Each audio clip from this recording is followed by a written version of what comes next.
Olá pessoal, eu sou o professor Vitor Provenzano, estou aqui hoje para trabalhar com vocês um módulo que trata da América colonial. Na verdade, você já trabalhou o processo que envolve a conquista e a colonização da América Espanhola, o processo de conquista e colonização da América Portuguesa.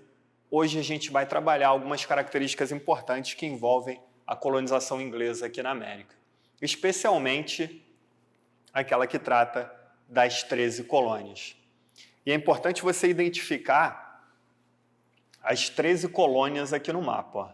Eu sei que quando a gente fala sobre 13 colônias, você lembra dos Estados Unidos, evidentemente, e que o mapa dos Estados Unidos que você conhece hoje é esse aqui, que vai de um oceano ao outro. Agora, quando a gente fala sobre a colonização inglesa na América, nas 13 colônias inglesas na América, a gente está falando dessa faixa de terra aqui, ó, a área original das 13 colônias. É só no século XIX que os Estados Unidos conseguem expandir o seu território de um oceano ao outro. Mas quando a gente trata sobre o processo de colonização inglesa aqui na América, a gente está falando dessa área original das 13 colônias aqui. Acho que essa imagem você consegue visualizar melhor, né, a partir dessa imagem. Bom, um ponto importante é que esse território começa a ser gradativamente ocupado, colonizado pelos ingleses a partir do século XVI e XVII. E dois fatores são determinantes: as perseguições religiosas na Europa e o processo de cercamento dos campos. Você tem que lembrar que a gente está falando de um cenário de expansão das reformas protestantes. Nós temos uma série de conflitos religiosos acontecendo na Europa nesse período. Na própria Inglaterra, o ato de supremacia, a reforma anglicana, uma série de perseguições religiosas se estabelecendo, faz com que muita gente identifique na América uma possibilidade, uma alternativa. Assim como o processo de cercamento dos campos. Esse é um processo que você já estudou quando analisou o contexto que envolve a Revolução Industrial, porque quando a gente fala sobre o pioneirismo inglês na Revolução Industrial, ele tem uma série de elementos: matéria-prima, ampliação de mercado e disponibilidade de mão de obra.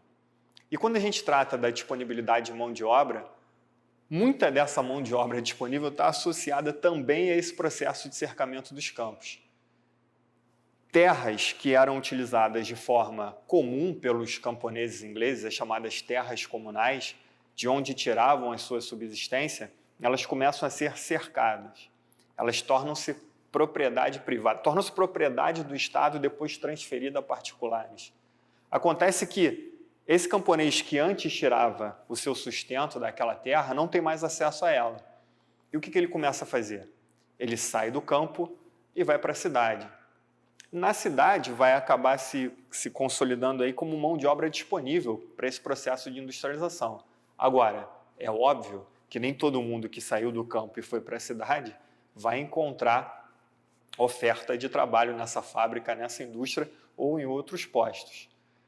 Muita gente que saiu do campo, foi para a cidade, está desempregada, não tem perspectiva, enxerga na América uma possibilidade, uma alternativa.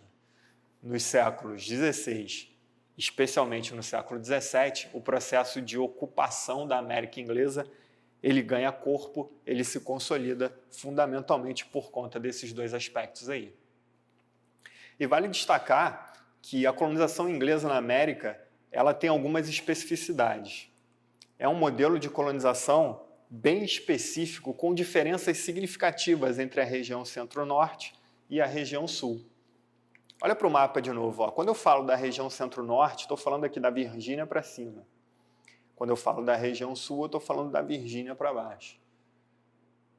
E essas diferenças são diferenças marcantes, porque na região centro-norte, a gente vai se deparar com um modelo de colonização pautado nas pequenas e médias propriedades, na utilização da mão de obra livre e de uma produção voltada majoritariamente para atender as necessidades de um mercado interno.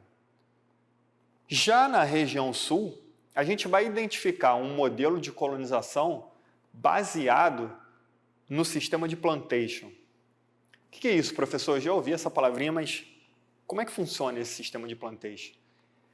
O sistema de plantation ele está organizado a partir da grande propriedade, do latifúndio, da utilização da mão de obra escrava e de uma produção voltada majoritariamente para o mercado externo.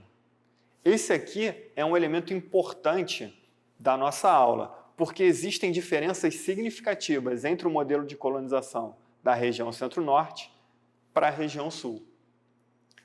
Agora explica para mim, por que dessas diferenças? Por que adotar um modelo na região Centro-Norte e outro modelo na região Sul? O que explica essas diferenças nos modelos de colonização? É isso aí, o clima e o solo.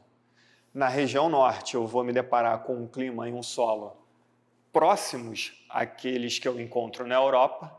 Na região Sul, um clima e um solo distintos daqueles que eu encontro na Europa. O que me permite aqui o cultivo de determinados gêneros agrícolas que eu não encontro com facilidade no continente europeu. O algodão, por exemplo, o tabaco. Então, esse é um elemento significativo, as diferenças entre os modelos de colonização da região Centro-Norte e da região Sul. Agora, mesmo com essas diferenças, é importante a gente destacar que, de uma maneira geral, no século XVI, no século XVII e até a primeira metade do século XVIII, essas colônias inglesas aqui na América, elas vão usufruir de uma política conhecida como política de negligência salutar. O que é isso, professor? No século XVI, no século XVII e até a primeira metade do século XVIII, a Inglaterra não vai promover um rígido controle, uma rígida fiscalização sobre essa região colonial. Vai garantir uma relativa autonomia a esses colonos. Uma autonomia política, uma autonomia comercial, uma liberdade religiosa. E por quê, professor? Por que a Inglaterra, como, por exemplo, a Espanha, como, por exemplo, Portugal, não decidem estabelecer um controle rígido de fiscalização sobre as regiões coloniais? Porque a Inglaterra, no século XVI, no século XVII e até a primeira metade do século XVIII, está envolvida em uma série de conflitos, em uma série de tensões. Você tem guerras religiosas acontecendo por conta das reformas protestantes. A reforma anglicana na Inglaterra é um elemento importante. Você tem uma guerra civil acontecendo na Inglaterra, a transformação de uma monarquia absolutista para um sistema de governo de monarquia parlamentar. Você tem a Inglaterra envolvida em conflitos como a Guerra dos 7 Anos, disputando regiões estratégicas como a Índia e o Canadá com a França. A Inglaterra está envolvida em uma série de conflitos, a Inglaterra está envolvida em uma série de tensões e durante esse século XVI, XVII, a primeira metade do XVIII, por estar envolvida nisso tudo, não promove um rígido controle, uma rígida fiscalização sobre as regiões coloniais. É evidente que isso não dura para sempre. Na segunda metade do século XVIII, a gente começa a identificar uma mudança de postura inglesa que vai acabar, inclusive, culminando com um processo de independência, com um processo de ruptura. Importante para a nossa aula, você já trabalhou características da colonização espanhola, você já trabalhou características da colonização portuguesa, hoje a gente falou um pouquinho sobre características da colonização inglesa. Lembrando sempre que quando a gente trata sobre esse módulo de América colonial, o primeiro passo não é de falar sobre a conquista ou a colonização. O primeiro passo, e você já trabalhou isso, é o de analisar as sociedades que ocupavam o território antes desse processo de conquista e colonização se estabelecer. A análise das sociedades nativas, utilizando aí o termo que aparece na tua apostila de América pré-colombiana, embora esse termo tenha que ser problematizado, mas de toda forma a análise das características que envolvem essas sociedades nativas é o primeiro passo que você tem que dar quando se depara com esse módulo de América colonial. Na verdade, você tem que falar da América antes de ser América. Mas, evidentemente, que o processo de conquista e colonização também são temas importantes. Colonização espanhola, a colonização portuguesa, e hoje a gente falou um pouquinho mais sobre o sistema de colonização inglês aqui no continente. Beleza? Galera, um abraço, espero que tenha gostado e até a próxima.